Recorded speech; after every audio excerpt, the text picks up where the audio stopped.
Κυριάκο, σε είδα. Μην αρνείσαι, δεν έχει κανένα νόημα. Αφού με είδες, εντάξει.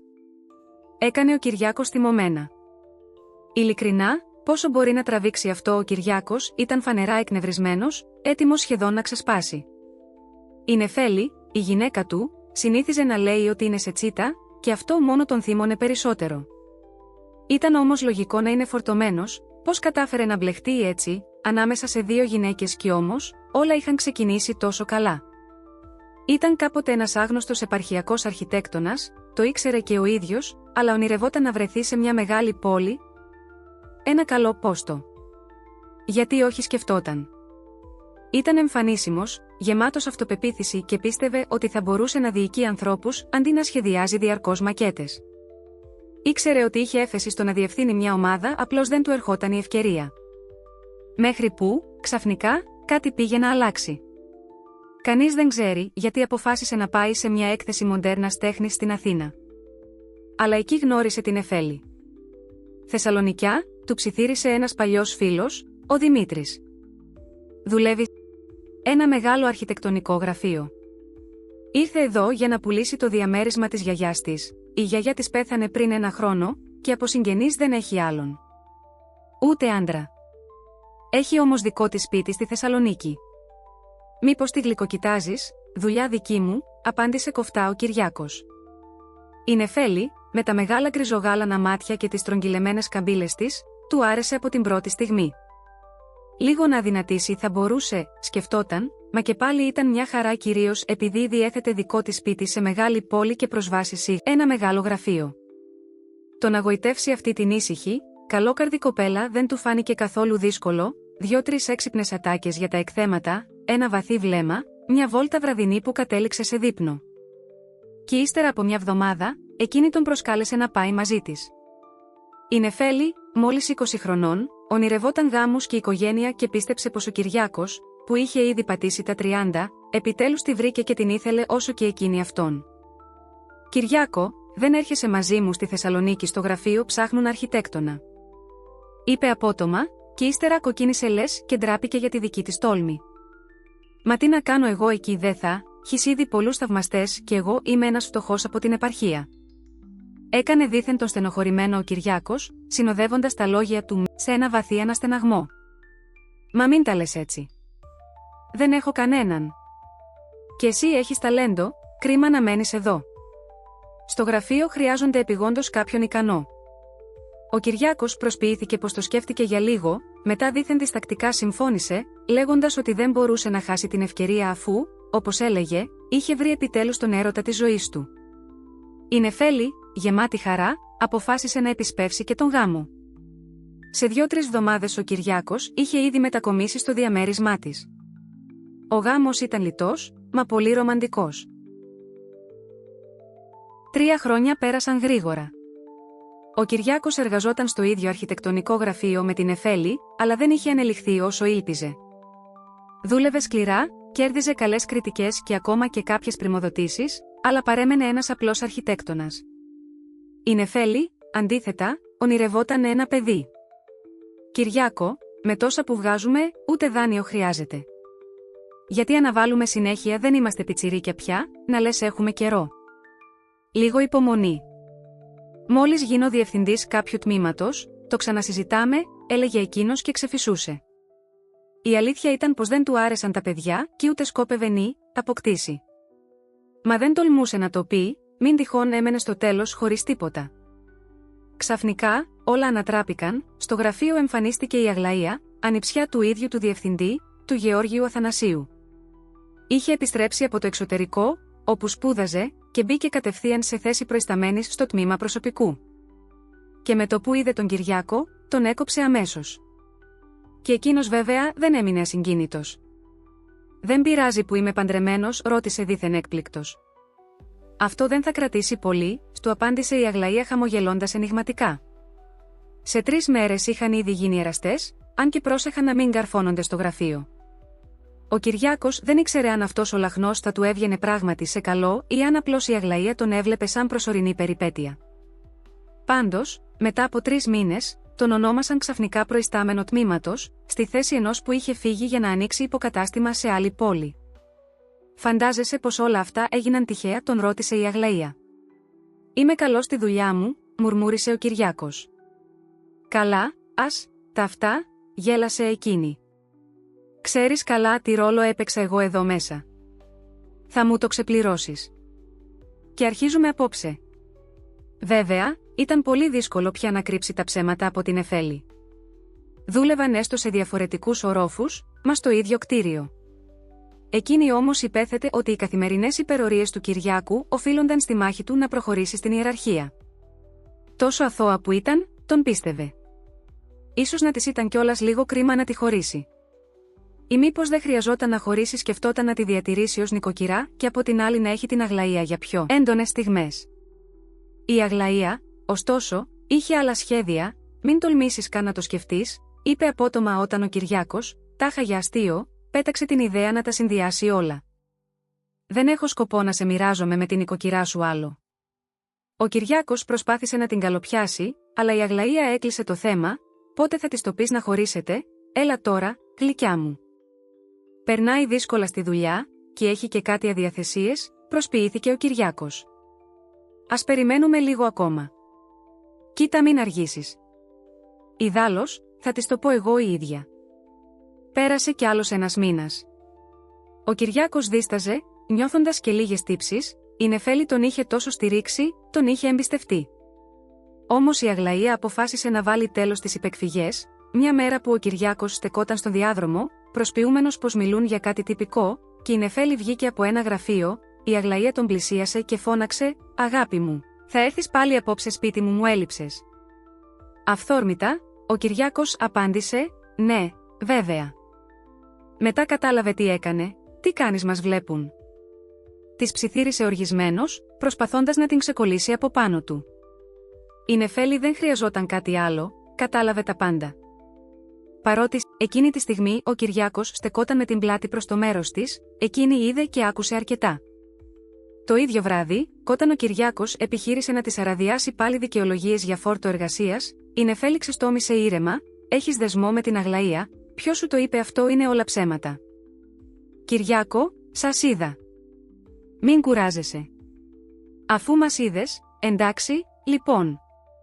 Ξέσπασε εκείνος. «Πόσες φορές θα το συζητάμε? Αύριο μάζεψε τα πράγματά σου και φύγε», είπε η Νεφέλη σταθερά, και βγήκε από το σπίτι φαινομενικά ψύχρεμη. Φυσικά, έκλαψε όλο το βράδυ. Ήθελε να τους πάρει τηλέφωνο, να φωνάξει σε εκείνον ή στην Αγλαία, όμως κρατήθηκε. Επιπλέον, πίστευε ότι ήταν έγκυος, είχε κάνει ένα τεστ πρόσφατα και είχε βγει θετικό. Σκόπευε να του το πει, μολονότι υπέθετε πως δεν θα ενθουσιαζόταν. Τώρα δεν είχε νόημα.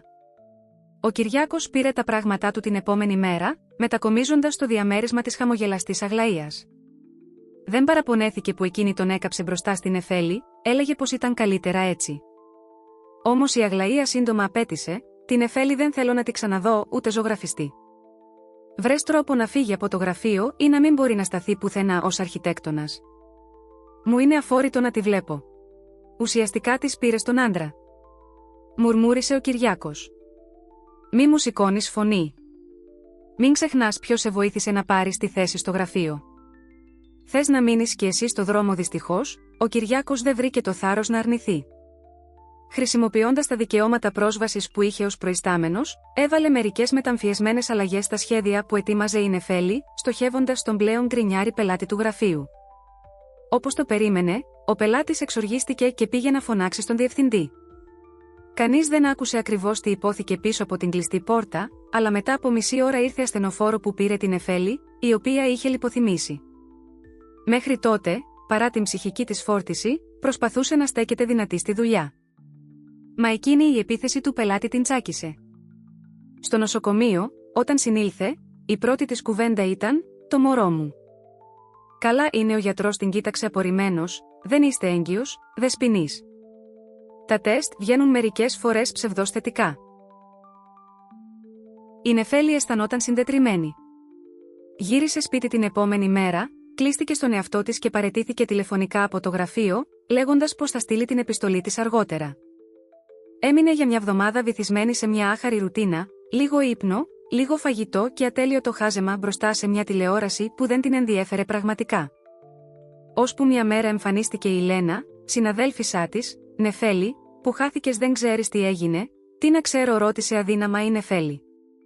Ο Γεώργιος Αθανασίου, αφού σε πήρε το ΕΚΑΒ, ξεκίνησε έρευνα. Δεν του πήρε πολύ να καταλάβει ότι ο Κυριάκος είχε πειράξει τα αρχεία σου. Πανικός. Και φυσικά βγήκαν όλα στη φόρα, η σχέση του με την Αγλαία, ότι σε εγκατέλειψε. Τελικά τον απέλυσαν με τη χειρότερη φήμη. Η Αγλαία ακόμα δουλεύει εκεί, αλλά, το όμικρον με τόνο, τι φαίνεται, και αυτή δεν περνάει καλά. Ο θείος της είναι έξαλλος, μα δεν μπορεί να διώξει την ανιψιά του. Οπότε. Γύρνα εσύ πίσω. Σε θέλουμε στο γραφείο. Όχι, είπε σιγανά η Νεφέλη κουνώντας το κεφάλι. Όσο είναι αυτή εκεί, θα μου κάνει τη ζωή δύσκολη. Και δεν αντέχω να την κοιτάω κάθε μέρα. Το καταλαβαίνω, αναστέναξε η Λένα. Αθανασίου θέλει να σε βοηθήσει. Πάρε αυτόν τον αριθμό. Είναι καλός του φίλος, ψάχνει έναν ικανό αρχιτέκτονα. Δοκίμασε την τύχη σου. Πέρασαν 2 εβδομάδες και η Νεφέλη ξεκίνησε δουλειά σε καινούριο γραφείο. Όλο αυτό το διάστημα, ο Κυριάκος της έστελνε μηνύματα, την καλούσε στο τηλέφωνο, όμως εκείνη τον είχε μπλοκάρει παντού. Το μόνο που έμενε ήταν να βγει το διαζύγιο τους. Η Νεφέλη συνειδητοποίησε πως, μολονότι ο πόνος από την προδοσία ήταν μεγάλος, της άνοιγε τελικά έναν δρόμο προς κάτι καλύτερο. Το ότι έχασε μια ψεύτικη ελπίδα εγκυμοσύνης τη σκόρπισε, αλλά ταυτόχρονα της επέτρεψε να δει καθαρά, δεν ήθελε πια να ζει σε ψέμα. Τώρα μπορούσε να χτίσει από την αρχή τη ζωή της, χωρίς ανθρώπους που τη χειρίζονταν για ίδιον όφελος. Κι ίσως, όσο δύσκολο κι αν της είχε φανεί στην αρχή, το τέλος με τον Κυριάκο να ήταν στην πραγματικότητα μια ευλογία μεταμφιεσμένη. Αυτό που άλλοτε έμοιαζε αβάσταχτη προδοσία, ίσως να της άνοιγε την πόρτα για μια νέα, φωτεινότερη σελίδα στη ζωή της.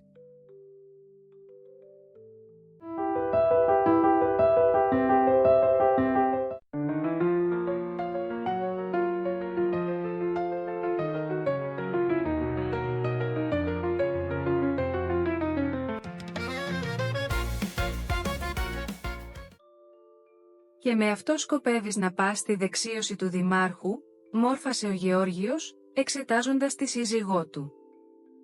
Η Αλεξάνδρα βγήκε από την καρνταρόμπα ευχαριστημένη με τον εαυτό της. Προετοιμαζόταν για πολύ καιρό για αυτό το συναρπαστικό γεγονός, αγόρασε ένα ακριβό κοστούμι και παπούτσια που τέριαζαν, έκανε ένα απλό χτένισμα και ελαφρύ μακιγιάζ. Ήταν σίγουρη ότι ο σύζυγός της θα εκτιμούσε τις προσπάθειες της και θα της έλεγε πόσο υπέροχα έδειχνε. Ναι, με αυτό, μπερδεύτηκε η Αλεξάνδρα, το χαμόγελο έσβησε από το πρόσωπό της.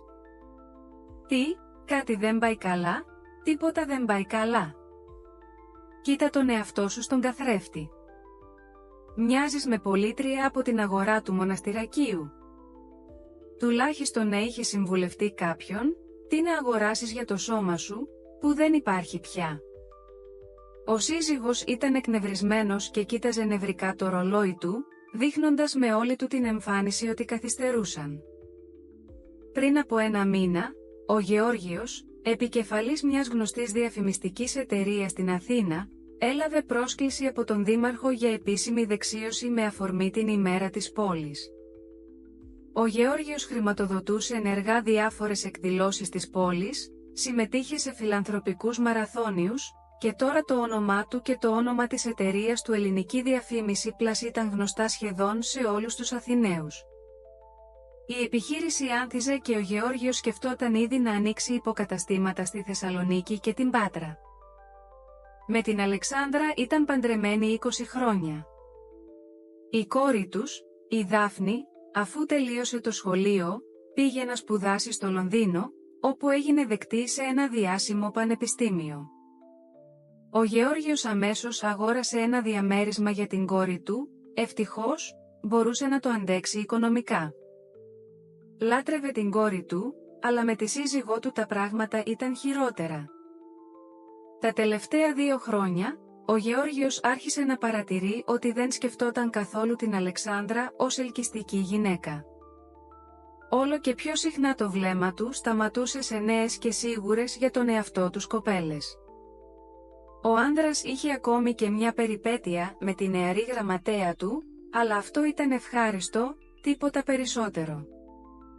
Ακόμα έλειπε κάτι. Δεν υπήρχε εκείνη η σπίθα που τον κάλυπτε στα νιάτα του. Και τότε εμφανίστηκε η Νίνα, σαν μαγική νεράιδα από αρχαίο ελληνικό μύθο. Επανέφερε τον Γεώργιο στη ζωή. Γνώρισε την κοπέλα σε μία από τις πολυάριθμες εκδηλώσεις της πόλης, στην πλατεία Συντάγματος. «Σας ξέρω», χαμογέλασε απλά και ανοιχτά, πλησιάζοντάς τον. «Έχετε τη διαφημιστική επιχείρηση Ελληνική Διαφήμιση Plus, έτσι δεν είναι?» Ο Γεώργιος έχασε τα λόγια του. Κοίταζε με θαυμασμό αυτή την τολμηρή και εντυπωσιακά όμορφη άγνωστη. Κάπου μέσα του, ένιωσε μια ευχάριστη και ταυτόχρονα ανησυχητική αίσθηση. «Είμαι η Νίνα, εργάζομαι εδώ ως εθελόντρια», συνέχισε ελαφρά. «Και εσείς είστε ο Γεώργιος?» ξεστόμησε ο άνδρας, χωρίς να παίρνει τα μάτια του από την κοπέλα.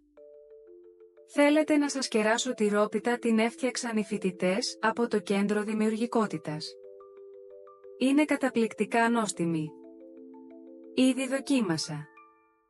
Η Νίνα τράβηξε τον άνδρα μέσα από το πλήθος προς τα τραπέζια που ήταν στρωμένα κάτω από τις ελιές. Την επόμενη φορά συναντήθηκαν πάλι τυχαία, και πάλι σε μια εκδήλωση της πόλης. Όταν ο Γεώργιος είδε ανάμεσα στους καλεσμένους μια κοπέλα με ελαφρύ σαραφάν, που έμοιαζε με νύμφη από τοιχογραφία, η καρδιά του άρχισε να τραγουδά. «Νίνα!» φώναξε, πλησιάζοντάς τη μέσα από το πλήθος. «Είστε πάλι εδώ. Τι ευχάριστο να σας συναντήσω ξανά». Δεν προσπαθούσε καν να κρύψει τον ενθουσιασμό του. «Ναι», χαμογέλασε κοκέτα. «Περίεργο, αλλά και εμένα μου είναι ευχάριστο». Από εκείνη την ημέρα άρχισαν να βγαίνουν. Ο Γεώργιος ήταν στον 7ο ουρανό. Να αυτό το συναίσθημα, ήρθε ξανά σε αυτόν, όπως τα νιάτα του. Η σύζυγός του πρόσφατα έγινε 45 ετών, η Αλεξάνδρα ήταν 2 χρόνια μεγαλύτερη από τον σύζυγό της. Τελευταία είχε παχύνει πολύ, από μια λεπτή γυναίκα 60 κιλών σταδιακά μετατράπηκε σε μια κυρία με βάρος γύρω στα 90. Η Αλεξάνδρα πάντα ήξερε ότι είχε τάση προς το πάχος, και για πολύ καιρό πάλευε με επιτυχία με αυτό, αλλά τα τελευταία χρόνια χαλάρωσε, και η ηλικία έπαιζε επίσης το ρόλο της. Το γεγονός ότι κάτι συνέβαινε με το σύζυγό της, η Αλεξάνδρα το παρατήρησε αμέσως. Έγινε κλειστός και σιωπηλός, και ακόμη κάπως σκεπτικός, σαν οι σκέψεις του να ήταν συνεχώς κάπου μακριά.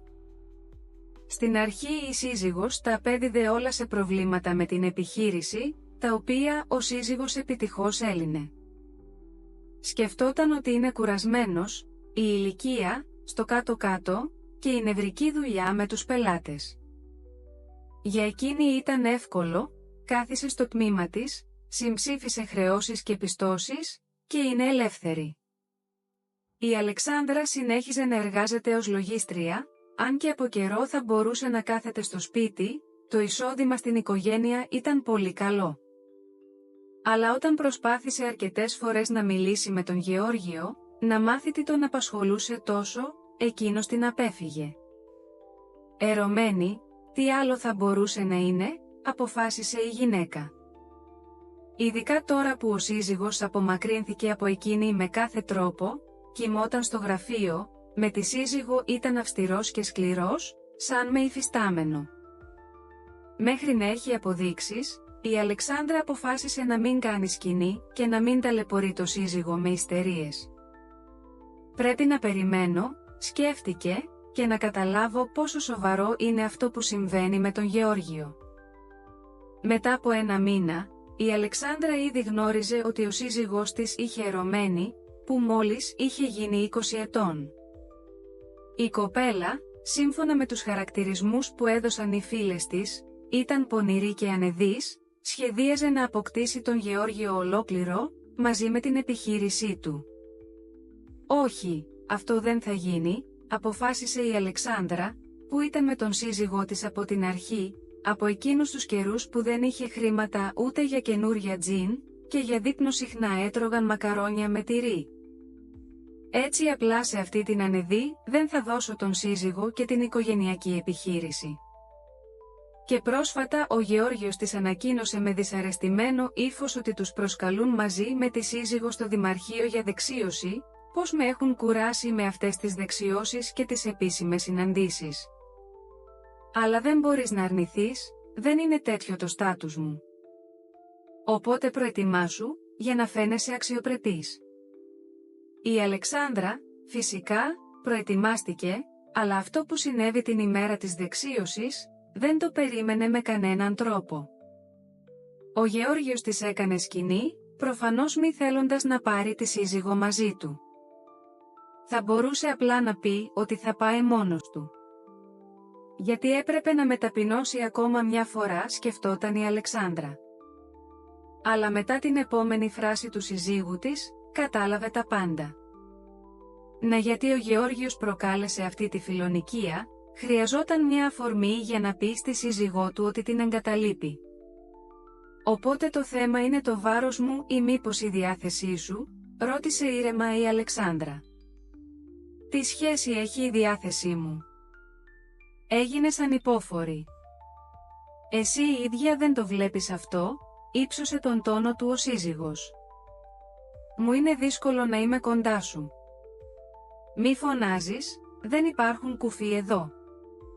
Και σε τι σε ενοχλώ τόσο πολύ, που δεν με αντέχεις πια, συνέχισε η Αλεξάνδρα χωρίς περιττά συναισθήματα. Φεύγω από σένα. Και δεν σκοπεύω να σου αναλύσω, εξηγώντας, πώς έγινες τόσο αποκρουστική για μένα. Μην ξεχνάς, είμαι ένας ευκατάστατος γνωστός άνθρωπος, με σέβονται ακόμα και οι πολιτικοί. Και εσύ πια είσαι δίπλα μου, πρέπει να είναι μια αξιόλογη γυναίκα, έξυπνη, κόμορφη και νέα. Και νέα, διευκρίνησε η σύζυγος, που τα ήξερε όλα. Ναι, νέα. Τι κακό υπάρχει σε αυτό, και εγώ είμαι ακόμα νέος. Αλλά εσύ. Τι να λέμε, τα καταλαβαίνεις όλα μόνη σου, Αλεξάνδρα? Ναι, καταλαβαίνω. Αποφάσισες να πας σε μια νέα και να προδώσεις τον άνθρωπο που ήταν μαζί σου από την αρχή. Σε βοηθούσα σε όλα, σε στήριζα όταν μόλις ξεκινούσες την επιχείρησή σου. Μαζί περάσαμε τόσες επιτυχίες και αποτυχίες. Αλλά προτιμάς τώρα να μην θυμάσαι εκείνους τους καιρούς. Ναι, είσαι σεβαστός, επιτυχημένος άνθρωπος, αλλά χάρη σε ποιον έγινες τέτοιος δεν θα το πεις, φυσικά. Πήγαινε, γιατί θα αργήσεις, σε περιμένει η πολιτική ελίτ, είπε μηδιώντας ειρωνικά η Αλεξάνδρα. Και για το διαζύγιό μας θα μιλήσουμε αργότερα. Τέτοιος σύζυγος δεν μου χρειάζεται και εμένα. Ο Γεώργιος έφυγε, και η γυναίκα, χωρίς να βγάλει το όμορφο κοστούμι της, κάλεσε ταξί. Κατευθύνθηκε στο γραφείο του συζύγου της, στη δικηγόρο του, με την οποία είχε κανονίσει συνάντηση. «Θα σας περιμένω, ελάτε οποιαδήποτε ώρα», απάντησε η δικηγόρος, όταν η Αλεξάνδρα της εξήγησε το λόγο της επίσκεψής της. Η Ελένη ήταν περίπου της ίδιας ηλικίας με την Αλεξάνδρα. Εργαζόταν για πολύ καιρό στην εταιρεία του Γεώργιου και είχε κάνει πολλά για να σώσει την επιχείρησή τους σε διάφορες καταστάσεις.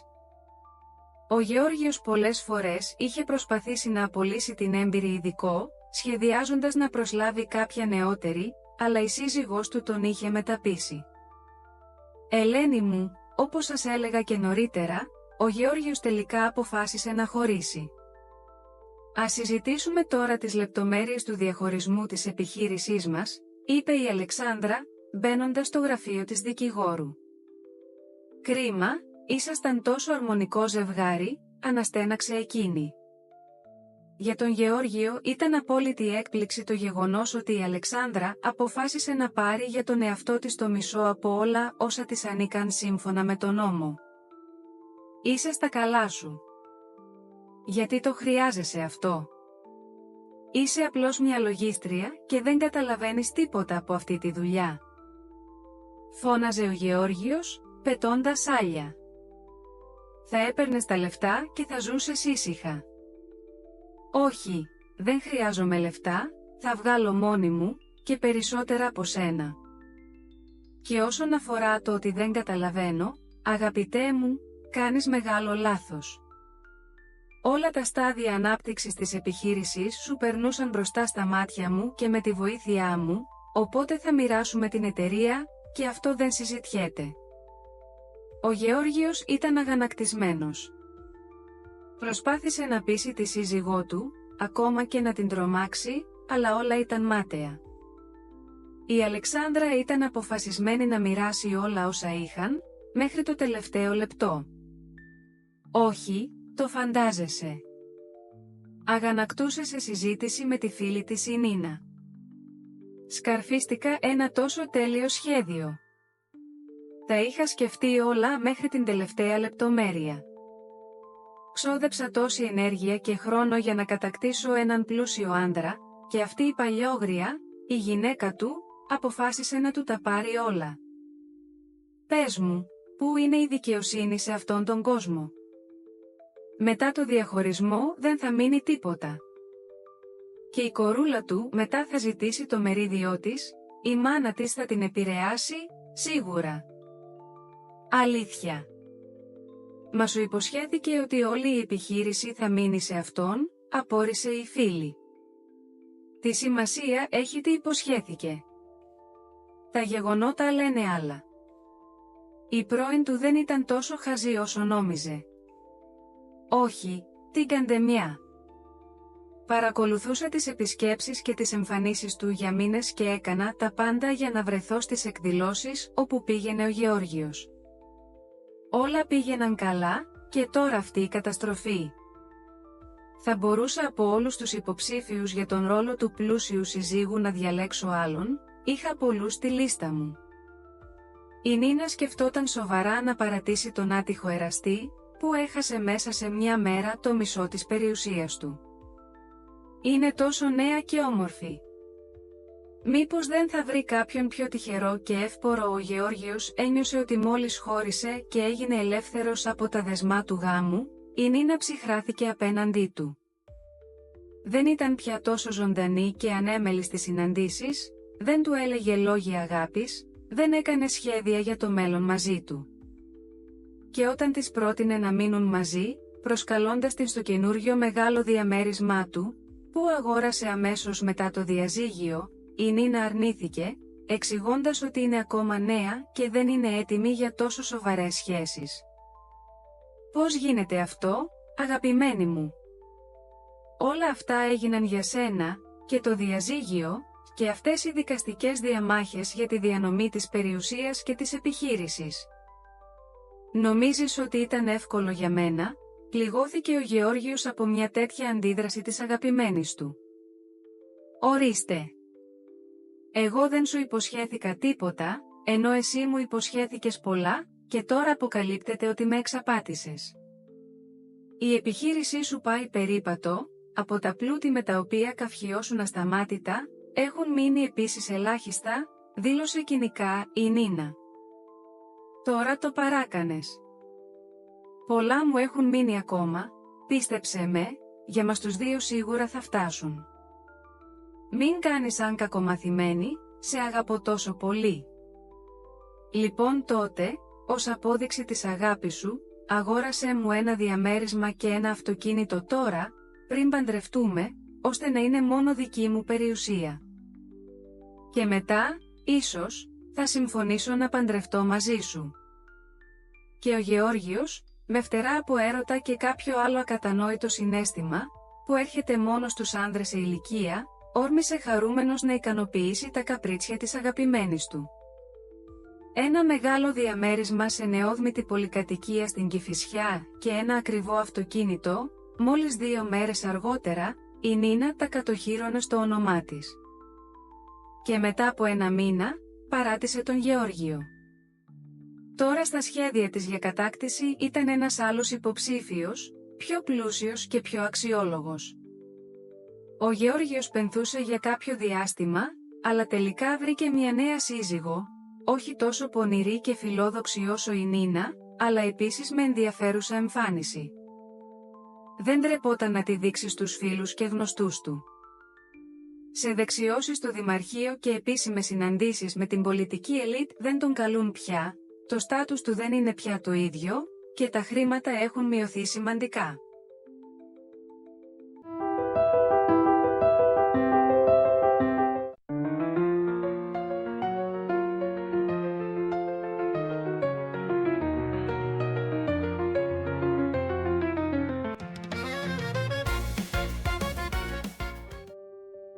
Πάνω από τα γαλαζοπράσινα νερά του Αιγαίου, ο ήλιος έγερνε προς τη δύση, όταν ο Γιάννης αποφάσισε επιτέλους να πει στην Κατερίνα αυτό που ορίμαζε εδώ και αρκετούς μήνες.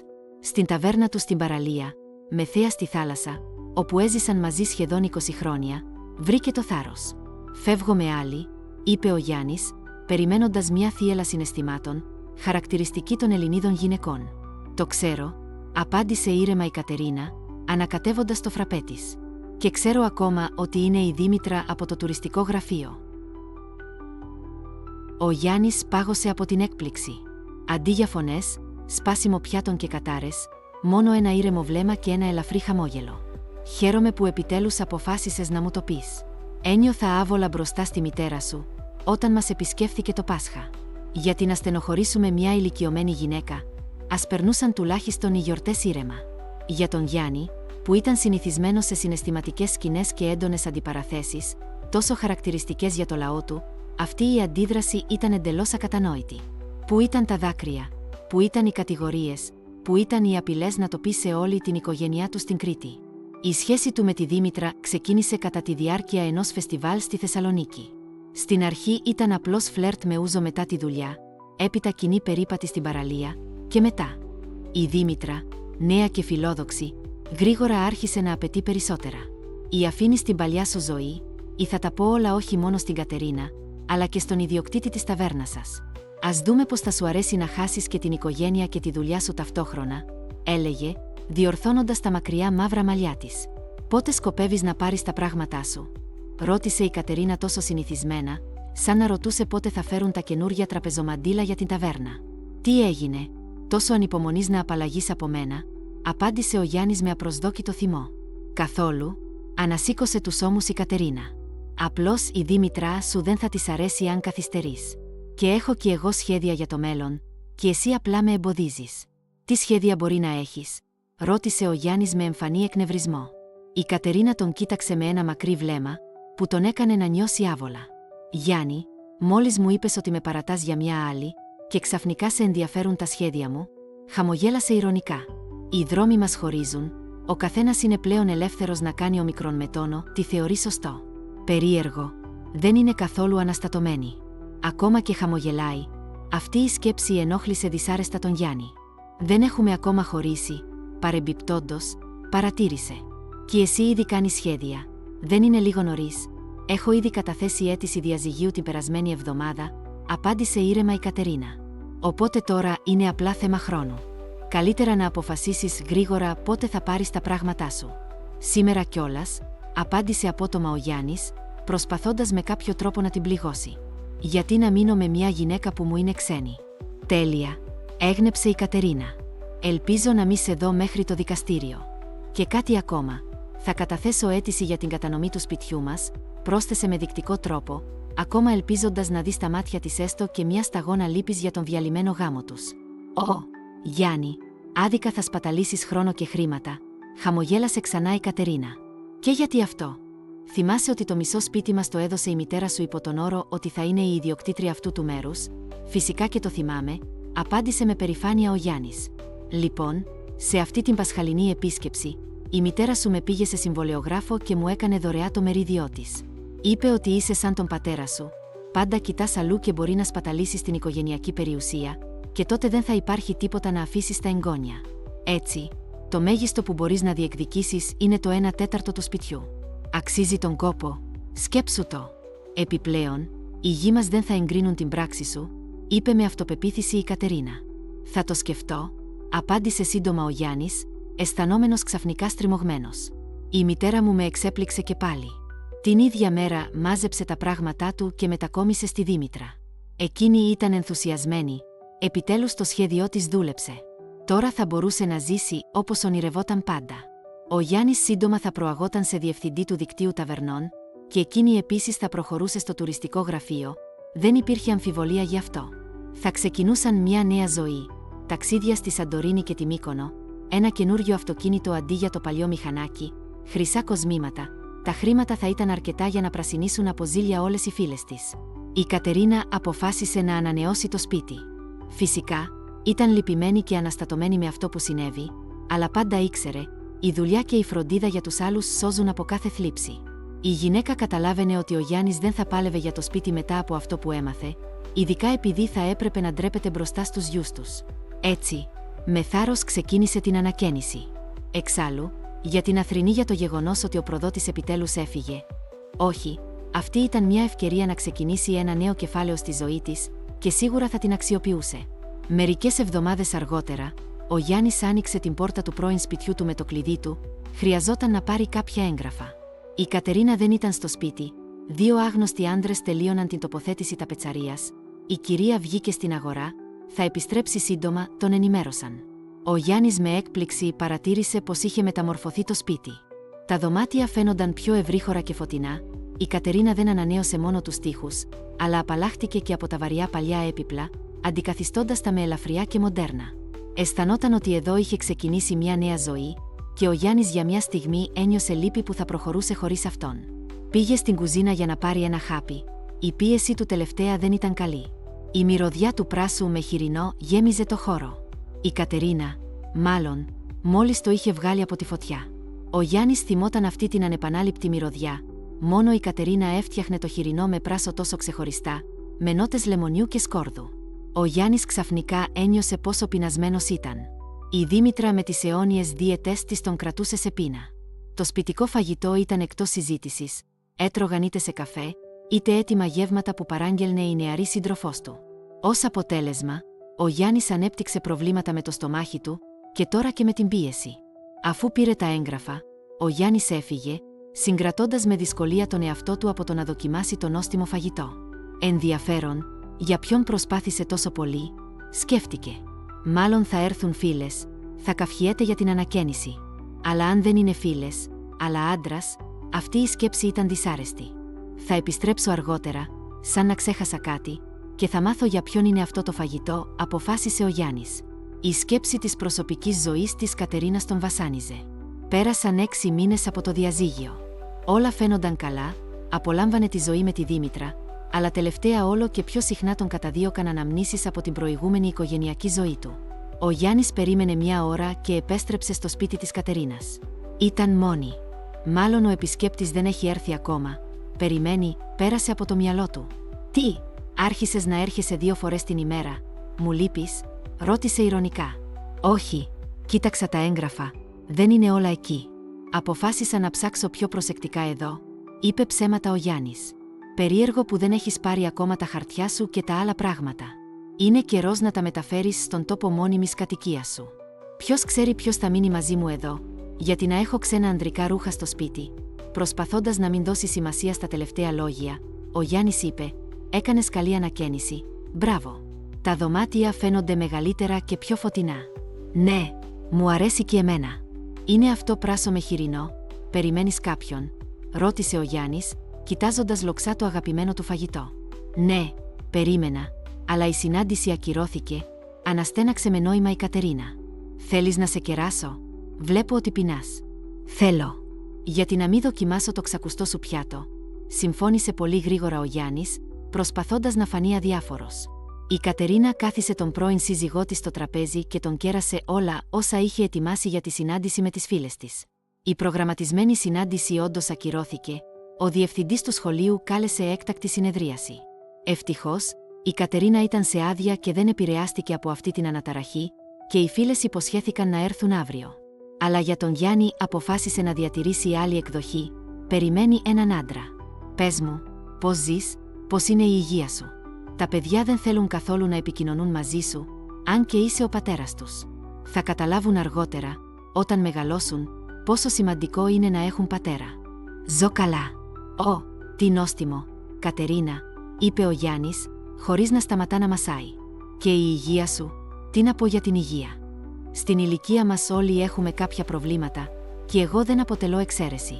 Το σημαντικό είναι να μην απογοητευτεί η όμορφή σου από σένα, χαμογέλασε με ηρωνία η Κατερίνα. Δεν θα απογοητευτεί, γιατί να συμβεί αυτό, είμαι ακόμα στα καλύτερά μου. Ο Γιάννης για κάποιο λόγο θυμήθηκε τη Δήμητρα με αντιπάθεια. Τα συνεχή παράπονα για την έλλειψη χρημάτων για διάφορες πολυτέλειες είχαν ήδη κουράσει αρκετά. Πάντα πίστευε ότι κέρδιζε καλά, αλλά δίπλα στη νέα γυναίκα του δεν του φαινόταν έτσι, τα χρήματα καταστροφικά δεν έφταναν για τίποτα.